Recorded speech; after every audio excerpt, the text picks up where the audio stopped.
think everybody, I ain't gonna say everybody, but whoever, especially if you knew, that's something you should definitely write down because that 5 point system covers the game.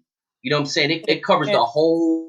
Those 5 bullet points right there covers the whole game. Now it's up to you to determine how deep you gonna go into each of those points. But those 5 points you just laid out covered from A to Z. You know what I mean? Covered from A to Z, and depending on how good you become at each of those 5 points will determine your success level. But whoever taught you those 5 points that's solid. Them 5 points yeah, is I mean definitely solid. and let me say one thing too, to the younger guys out there just coming up and just starting, they have an advantage in one way.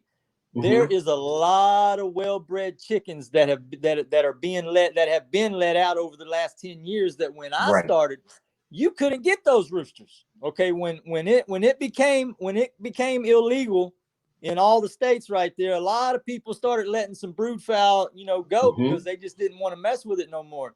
But Mm-hmm. in the early 90s and stuff like it was not easy to get good chickens like that. Yep. So they have an advantage with all the big breeders out there and the small breeders too. I want to give credit to all the small breeders because, man, I mean, like you said, that's the backbone of the sport. You know what I mean? I Yep. mean, there's people from here to Kentucky to Alabama, Georgia, Tennessee, Yep. Mississippi, you name it. Somewhere there's somebody got 20, 30 roosters out there crowing and they're proud of them. You know what I mean?